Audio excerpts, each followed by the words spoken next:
Welcome to A Perfect Touch. I'm Jeanette. I once had the wonderful joy of living with a Saint Bernard puppy. Calm, bright, cuddly, and big. Like all puppies, physical growth is rapid in the first year, bringing the smaller female from 10 to 130 pounds and the larger male from 10 to 166 pounds. Also, as with all puppies and children as well, emotional and mental growth isn't always as rapid as the physical growth.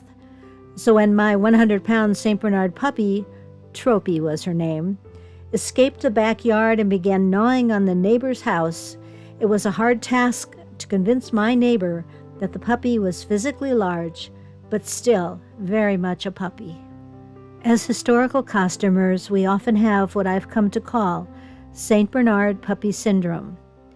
We may be completely new to sewing, or experienced in one era but not another, but just because we are adults does not mean we know what we are doing. We are often still costuming puppies. I was completely overwhelmed and intimidated by 18th century fashion.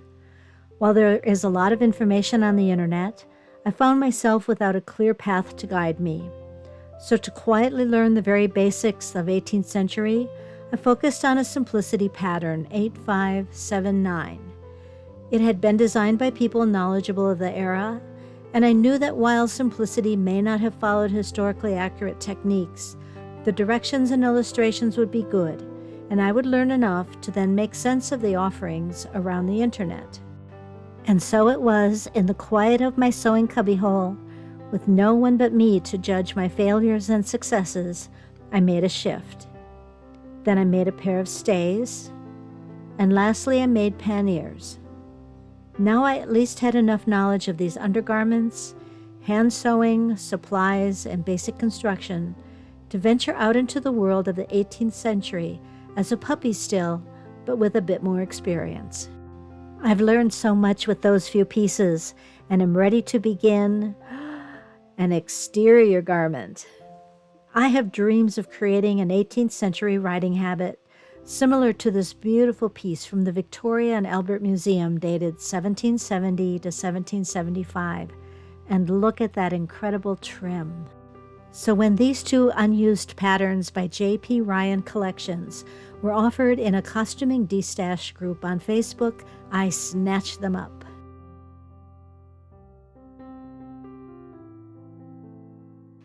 An 18th century riding habit shirt with cravat and neck stock, and a 1770s riding habit composed of jacket, waistcoat with half belt, and petticoat. The pattern paper is sturdy and includes all sizes.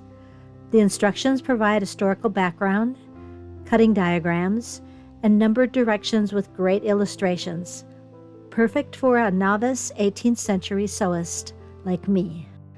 Following the instructions, I cut the pattern pieces to the largest size, 2x large, then fold to my desired size.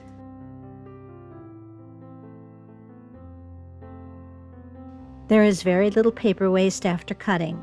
I cut the larger bits for notes and wad the smaller bits for starting the fire pit. As the pattern instructions note, a white linen shirt would have been worn by both genders at the time. I still have some of the ivory linen remaining, and I choose to use what I have on hand. I cut all the necessary pieces to create view B with the ruffled collar, which will not use a cravat or neck stock, but a neck ribbon.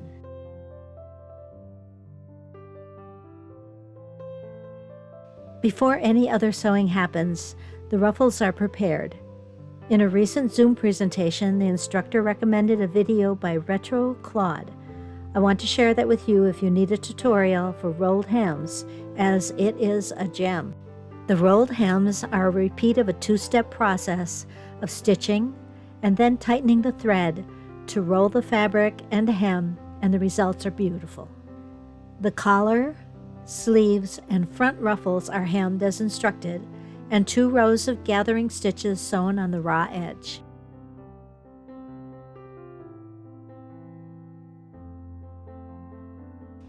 This project has quite a few steps, and steps that are very unfamiliar to me. I will also be sewing over a long time as time permits. To become completely familiar with the process, I write a summary of the steps and will use that as a checklist to track my progress as I move back and forth between this and other projects. The ladies' version of the riding habit shirt is longer in front and shorter in back and has ties that hold the shirt securely closed and in place under the waistcoat.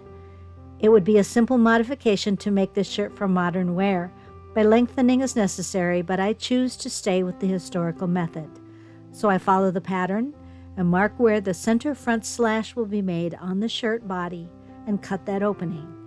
The front ruffles are pinned to either side of this opening as indicated on the pattern and divided evenly. The ruffles are basted in place. The front facings are hemmed, pinned over the ruffles, sewn and turned.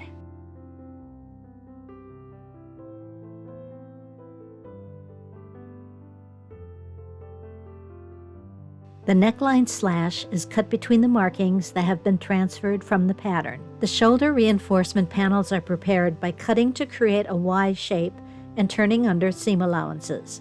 The neck gusset is pinned to the shoulder reinforcement panel. The neckline slash on the shirt body is prepared by turning the seam allowance, and then the neck gusset is pinned to the shirt body, with the reinforcement panel continuing at the shoulder to the sleeve opening.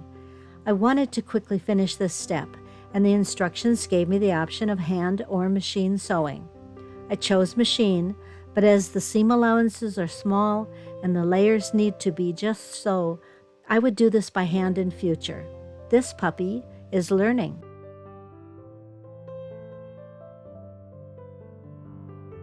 The neck ruffle was hemmed and prepared with gathering stitches along with all the other ruffles and can now be attached to one piece of the neckband. The ruffle is pinned to the neckband evenly, dividing the ruffle along the band before gathering. The gathering threads are anchored at one end by catching them around a pin in a figure 8. Then the threads are pulled at the other end, gently pushing the gathers along the threads and pinning in place. The gathers are then stitched to the band. The lower seam allowance of the inner neckband is pressed, the upper edge pinned over the ruffle, and stitched over the top and the ends. The seam allowance is trimmed, pressed, and turned. I really love this neck ruffle. A gathering stitch is made around the neckline and through the gussets, avoiding the front facings. To make sure the neckline is gathered evenly into the neckband, I've pinned both at the half and quarter points. The neckband is pinned and the neckline gathered until all the markings align. The seam is stitched and trimmed. Then the inner neckband is pinned over the seam and stitched close over the neckline and front facings.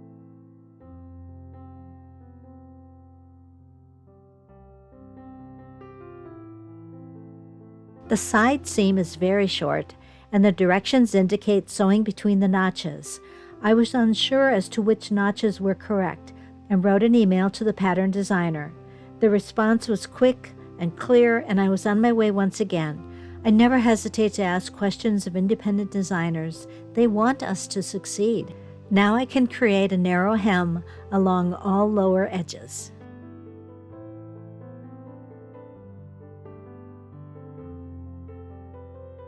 Two rows of gathering stitches are sewn along the top and bottom edges of each sleeve. The wristband ruffles were previously hemmed and gathering stitches sewn. Now the wristbands and placket facings have seam allowances pressed as instructed. A ruffle is gathered and pinned to three sides of a wristband, leaving a portion of the ruffle free on both ends.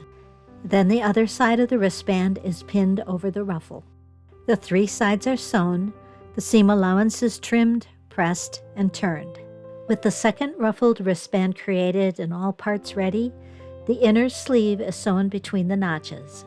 The wristband is pinned to the lower sleeve, adjusting the gathers on the sleeve. The wristband still has two free ends of the ruffle. The free edges will be closed with a French seam, creating a continuous ruffle. The free portion of the ruffle will now be pinned to the opening in the sleeve, and the plackets will be stitched to both sides, encasing the raw edge of the ruffle. With the ruffled wristbands finished, the gusset can be attached to the opening in the sleeve at the upper edge. Before attaching the sleeves to the body of the shirt, I trim one side of the seam allowance, fold the other side over the trimmed side, and hand stitch the folded edge to the sleeve. The sleeve is fit to the body, placing the center of the sleeve gusset at the body side seam and matching the top center of the sleeve and the sleeve opening. The gathers are adjusted to fit and the seam is sewn.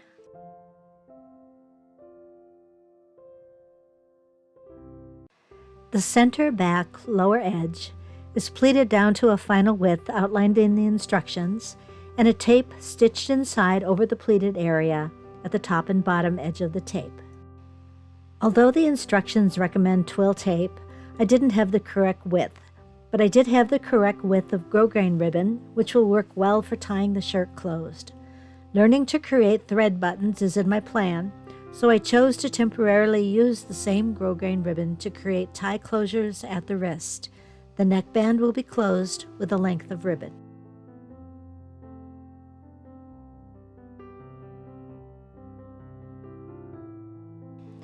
This shirt is a beautiful design, and I'm looking forward to wearing it with the 18th century riding habit. I also envision how it could be adapted for modern wear, or even a poet or pirate shirt. The front and back of the shirt body could be easily lengthened, and a placket created on the shirt front for button closures under the ruffle. I'm looking forward to making this beauty again.